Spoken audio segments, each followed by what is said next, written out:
So hello and welcome back guys, this is Prabhat Thakur and welcome back in this fresh playlist of Python programming language. तो आज के इस video में हम लोग बात करने वाले हैं कंडीशनल बेस्ड स्टेटमेंट के पार्ट 2 के बारे में, यानी कि इफ एल्स स्टेटमेंट के बारे में और नेस्टेड इफ एल्स स्टेटमेंट के बारे में। बेसिकली हम लोगों ने एक पार्ट पहले से ही कवर कर लिया है जिसमें हम लोगों ने इफ स्टेटमेंट के बारे में बात कर लिया है और इफ एल्स के बारे में बात कर लिया है। अगर आप लोगों ने वो पार्ट नहीं देखा, वो वीडियो नहीं देखी, तो आई बटन में और इस वीडियो के डिस्क्रिप्शन में आपको लिंक मिल जाएगा, वहां से जाके आप उस वीडियो को चेकआउट कर सकते हैं। तो चलिए शुरू करते हैं हमारा आज का वीडियो। सबसे पहले हम लोग अगर बात करें कि इफ एल्स स्टेटमेंट क्या होते हैं। बेसिकली अगर आप लोगों को एक कंडीशन के ऊपर बहुत सारे स्टेटमेंट्स चेकआउट करने हैं, दो से ज्यादा स्टेटमेंट्स चेकआउट करने हैं, तो आपको इफ एल्स स्टेटमेंट का यूज करना पड़ता है। एलिफ जो होता है वो एल्स और इफ का एक शॉर्ट फॉर्म होता है और ये मल्टीपल एक्सप्रेशंस को चेक करने में हेल्प करता है। अगर हमारी कंडीशन फॉल हो गई अगर हमारी कंडीशन फॉल्स हो गई तो ये नेक्स्ट कंडीशन को चेक करता है जो कि नेक्स्ट एलिफ ब्लॉक में लिखी होती है। इसका सिंटेक्स मैं आपको समझा दूंगा अभी नेक्स्ट स्लाइड में। इसका सिंटेक्स है, अभी इसका थोड़ा सा बेसिक समझ लेते हैं कि एक्चुअल में ये है क्या और कैसे काम करता है। अगर सारी की सारी कंडीशन आपकी फॉल्स हो जाती है तो सिर्फ और सिर्फ एल्स की बॉडी एग्जीक्यूट होती है। हमेशा ये ध्यान रखिए कि अगर आपकी इफ की कंडीशन ट्रू हो गई तो आपकी इफ की बॉडी एग्जीक्यूट होगी। अगर आपकी इफ की बॉडी फॉल्स हो गई तो नेक्स्ट एलिफ स्टेटमेंट की बॉडी एग्जीक्यूट होगी। अगर वो भी फॉल्स हो गई तो उससे अगले एलिफ स्टेटमेंट की बॉडी एग्जीक्यूट होगी। अगर सारी इफ और एलिफ बॉडीज फॉल्स हो गई तो सिर्फ और सिर्फ एल्स की बॉडी एग्जीक्यूट होगी। इस तरीके से आपका इफ एलिफ और एल्स काम करता है। हमेशा जितने भी ब्लॉक्स होते हैं, चाहे वो इफ का हो, चाहे एलिफ का हो, चाहे एल्स का हो, इन तीनों में से किसी एक ही ब्लॉक की कंडीशन ट्रू होगी और एग्जीक्यूट करी जाएगी। इफ ब्लॉक के अंदर, जो कि आपका इफ स्टेटमेंट होता है, उसके अंदर सिर्फ एक ही एल्स ब्लॉक हो सकता है और एलिफ ब्लॉक्स बहुत सारे हो सकते हैं। मैं आपको एग्जांपल के साथ समझाता हूं। पहले सिंटैक्स हम लोग समझ लेते हैं कि एक्चुअल में सिंटैक्स क्या है इसका। मैंने कहा इफ और टेक्स्ट एक्सप्रेशन, यानी इफ के सामने मैंने उसकी कंडीशन रखी। अगर मेरी इफ की कंडीशन ट्रू है तो मेरी बॉडी ऑफ इफ एग्जीक्यूट होगी। अगर मेरी इफ की कंडीशन फॉल्स हो गई तो मेरी एलिफ की बॉडी एग्जीक्यूट होगी। और अगर मेरी ये दोनों कंडीशंस फॉल्स हो गई तो मेरी एल्स की बॉडी एग्जीक्यूट होगी। इस तरीके से काम करता है आपका इफ एलिफ और एल्स। मतलब आप इफ के बाद मल्टीपल एलिफ स्टेटमेंट्स लगा सकते हो और उसके बाद फिर आपको सिर्फ एक ही एल्स स्टेटमेंट यूज करना है। अगर आपके सारे इफ और एलिफ स्टेटमेंट्स की कंडीशंस फॉल्स हो जाती है तो आपका एल्स की कंडीशन एग्जीक्यूट होती है, आपका एल्स की बॉडी एग्जीक्यूट होती है। तो चलिए अब हम लोग इसका एक फ्लो चार्ट देख लेते हैं कि एक्चुअल में इसका फ्लो चार्ट क्या है। मैंने कहा एक टेस्ट एक्सप्रेशन लिया मैंने यहाँ पे। ये टेस्ट एक्सप्रेशन इफ का है, मतलब टेस्ट एक्सप्रेशन ऑफ इफ। अगर इफ की कंडीशन ट्रू है तो हमारी इफ की बॉडी एग्जीक्यूट हो जाएगी और ये जो हमारा प्रोग्राम का कंट्रोल है वो इफ स्टेटमेंट से बाहर आ जाएगा। अगर हमारी इफ की कंडीशन फॉल्स हो गई तो हमारा जो फ्लो चार्ट है वो कुछ इस तरीके से रन करेगा और वो एलिफ के पास पहुंच जाएगा। एलिफ के पास पहुंचने पे वो वहां एलिफ की कंडीशन को चेक करेगा। अगर हमारा एलिफ का जो कंडीशन है वो ट्रू हो गया तो यहाँ पे हमारी बॉडी ऑफ एलिफ, यानी कि एलिफ की बॉडी एग्जीक्यूट हो जाएगी और हमारा प्रोग्राम फिर से बाहर आ जाएगा इफ स्टेटमेंट से। लेकिन अगर हमारी इफ और एलिफ दोनों की कंडीशंस फॉल्स हो गई तो हमारी सिर्फ और सिर्फ एल्स की कंडीशन चलेगी और तब हमारा प्रोग्राम का जो कंट्रोल है वो इफ स्टेटमेंट से बाहर आ पाएगा। इस तरीके से आपका इफ एलिफ और एल्स काम करता है। मतलब पहले इफ की कंडीशन चेक हुई, अगर वो फॉल्स हुई, फिर एलिफ की कंडीशन चेक हुई, अगर वो भी फॉल्स हुई, तब जाके एल्स की कंडीशन जो है वो एग्जीक्यूट हो जाएगी। नेक्स्ट हम लोग बात करते हैं, इसका एक एग्जांपल हम लोग देख लेते हैं। मैंने एक नम नाम का वेरिएबल लिया जिसमें मैंने स्टोर कराया 3.4 और मैंने कहा अगर नम 0 से बड़ा है तो पॉजिटिव नंबर प्रिंट कर दो, अगर 0 के इक्वल है तो 0 प्रिंट कर दो, एल्स निगेटिव नंबर प्रिंट कर दो। मतलब अगर 0 से बड़ा है तो पॉजिटिव नंबर एलिफ, अगर 0 है तो 0 प्रिंट कर दो, अदरवाइज अगर इन दोनों में से कुछ भी नहीं है तो आप सिर्फ और सिर्फ निगेटिव नंबर प्रिंट कर दो। इस तरीके से आपका काम करता है। अब देखिए यहाँ पे ये क्या है, 3.4, यानी कि ये 0 से बड़ा है तो यहाँ पे प्रिंट करने वाला है इफ की बॉडी को। ये कंडीशन हमारी ट्रू हो गई, 3.4 इज ग्रेटर देन 0, तो ये इन कंडीशंस को चेकआउट करेगा ही नहीं। ये एलिफ और एल्स बेकार जाएंगे, इनकी कंडीशंस चेकआउट नहीं करेगा और पॉजिटिव नंबर प्रिंट करने के बाद ये इससे बाहर आ जाएगा हमारे प्रोग्राम का कंट्रोल और हम नेक्स्ट स्टेटमेंट्स को एग्जीक्यूट करेंगे जो कि इनके नीचे लिखे होंगे।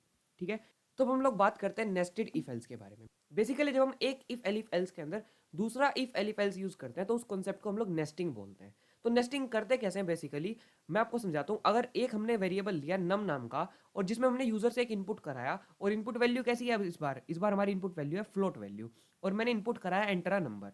मान के चलो यूजर ने 7 इनपुट कर दिया फॉर एग्जाम्पल। ठीक है, यूजर ने 7 इनपुट करा। अब मैंने कहा if num is greater than equals to 0, अगर हमारा नंबर ग्रेटर है या 0 के इक्वल है, तो if num is equals to 0 मतलब अब ये जो हमारा प्रोग्राम है वो यहां से इस इफ के अंदर चल रहा है। ठीक है, तो मैंने कहा इस इफ के अंदर मैंने एक और इफ यूज किया, इफ नम इक्वल्स टू 0, मतलब अगर हमारा नंबर 0 के इक्वल है तो 0 प्रिंट कर दो, एल्स हमारा पॉजिटिव नंबर आ जाएगा। मतलब अब देखो यहाँ पे एक चीज़ मैं आपको समझाता हूँ, ये कंडीशन क्या कहती है, ये कंडीशन सिर्फ और सिर्फ जीरो और पॉजिटिव नंबर्स के लिए है। मतलब इस कंडीशन के बाद अगर ये कंडीशन चेक होती है तो इफ स्टेटमेंट केवल और केवल तब रन करेगा जब हमारा जो नंबर होगा वो या तो पॉजिटिव होगा या जीरो होगा। अब ये कैसे चेक किया जाए कि वो एक्चुअल में जीरो है या पॉजिटिव है, तो उसके लिए हमने ये स्टेटमेंट लिखा, if num equals to zero, अगर हमारा नंबर जीरो है तो जीरो प्रिंट करो, अदरवाइज हमारा पॉजिटिव नंबर प्रिंट कर दो। ठीक है, यहाँ पे दो पॉसिबिलिटीज थी, एक को तो हमने यहाँ पे प्रिंट करा लिया और दूसरी को हमने यहाँ पे प्रिंट करा लिया। ठीक है, अब हम लोग बात करते हैं अगर ऐसा नहीं होता कि अगर हमारा नंबर पॉजिटिव नहीं निकलता तो हम लोग एल्स का यूज करेंगे और हम लोग कहेंगे प्रिंट निगेटिव नंबर, प्रिंट कर दो कि हमारा जो नंबर है वो एक निगेटिव नंबर है। इस तरीके से काम करता है हमारा इफ एलिफ एल्स नेस्टिंग का कॉन्सेप्ट। ठीक है, हम लोग क्या करते हैं बेसिकली, जब हमारे पास डिफरेंट डिफरेंट एक्सप्रेशंस होते हैं और डिफरेंट डिफरेंट कंडीशंस होती हैं तो उनके लिए हम लोग उन्हें चेक करने के लिए हम लोग इफ एलिफ एल्स को यूज करते हैं। तो हम लोग एक बार इन सारे प्रोग्राम्स को अपने आईडीएलई में एग्जीक्यूट करके देखते हैं, रन करके देखते हैं और फिर उसके बाद चेकआउट करते हैं कि हमें क्या देखने को मिलता है। अब मैंने पाइथन का आईडीएलई ओपन किया, जैसे कि आप सभी लोगों को पता है आपको एक नया फाइल क्रिएट करना होता है। मैंने न्यू फाइल पे क्लिक किया, नया फाइल क्रिएट कर लिया। अब मैं यहाँ पे इसको सेव बाद में करेंगे, पहले हम लोग अपना प्रोग्राम जो है वो लिख लेते हैं। तो मैंने लिखा फॉर एग्जाम्पल, पहले मैं इफ एल्स का कंडीशन चेक करता हूँ, इफ एलिफ एल्स का। मैंने एक नम के नाम से एक वेरिएबल बनाया, नम इक्वल्स टू 3। ठीक है, और मैंने कहा इफ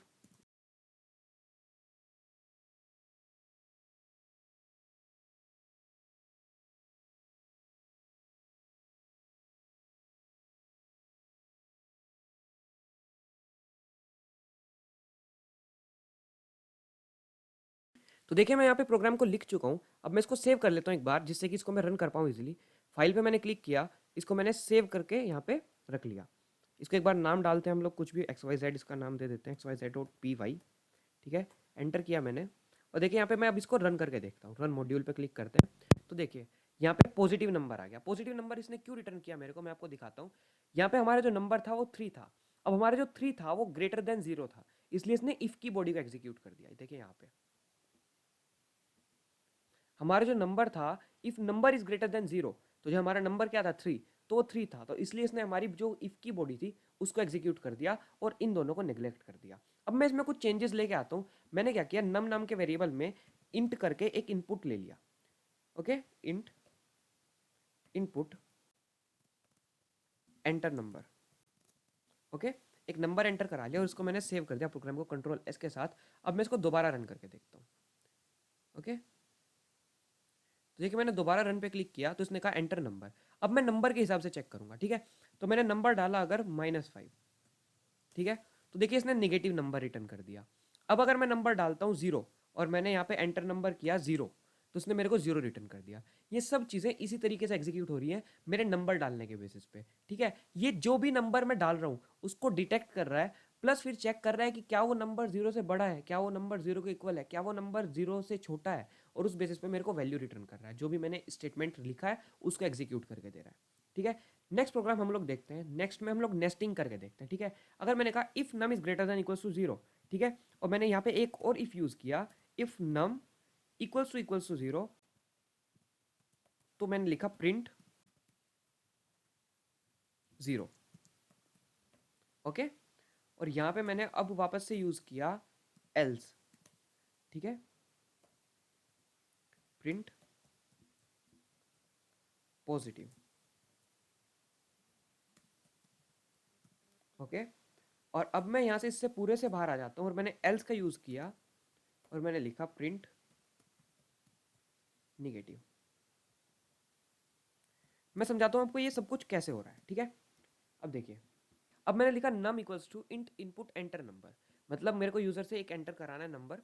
मैंने कहा अगर नंबर हमारा 0 से बड़ा है या इक्वल है तो हमारा ये कोड एग्जीक्यूट करेगा, ये वाला, और नहीं तो अगर ऐसा नहीं है तो हमारा एल्स का स्टेटमेंट प्रिंट हो जाएगा निगेटिव। ठीक है, अब यहाँ पे दो कंडीशन जा रही है इसके अंदर, ये वाला जो कोड है इसके अंदर दो कंडीशन जा रही है, एक तो 0 और एक 0 से बड़ा। अब मैंने कहा अगर हमारा नंबर 0 है तो प्रिंट 0, मतलब 0 प्रिंट कर दो, और अगर हमारा नंबर 0 नहीं है एल्स हमारा नंबर या तो पॉजिटिव हो सकता है, 0 हो सकता है, तभी तो इस कोड के अंदर गया है, इस पर्टिकुलर स्टेटमेंट के अंदर गया है। तो अगर 0 नहीं है तो वो पॉजिटिव हो गया, ऑब्वियस सी बात है। तो मैं इसको सेव करता हूँ यहाँ पे और एक बार आपको रन करके दिखाता हूँ और डिफरेंट डिफरेंट इनपुट के साथ मैं आपको दिखाता हूँ। मैंने कहा एंटर नंबर, तो नंबर अगर मैं डालता हूँ इस बार 4, तो उसने कहा पॉजिटिव। ठीक है, मेरा प्रोग्राम सही रन कर रहा है। अब मैं इसको दोबारा कट करता हूँ, F5 से दोबारा एक बार इसको रन करता हूँ। अब मैंने कहा नंबर -6, तो उसने निगेटिव दिखा दिया। ठीक है, अभी भी सही चल रहा है। रन किया, रन मॉड्यूल पे क्लिक किया और इस बार दोबारा मैं नंबर डालता हूँ यहाँ पे 0, तो उसने मेरे को 0 दिखा दिया। तो मेरा प्रोग्राम बिल्कुल सही चल रहा है। आई होप सो आपको ये प्रोग्राम समझ में आया होगा। और इसके बाद आप लोगों के मन में इफ एलिफ एल्स या फिर कंडीशनल बेस्ड स्टेटमेंट को लेके कोई भी आपके मन में क्वेरीज नहीं रहे होंगे और कोई भी प्रॉब्लम्स नहीं रहे होंगे। अगर आपको अभी भी कुछ प्रॉब्लम्स है या कुछ क्वेरीज है तो आप कमेंट सेक्शन में कमेंट डाउन कर सकते हैं। Thank you so much for watching the video.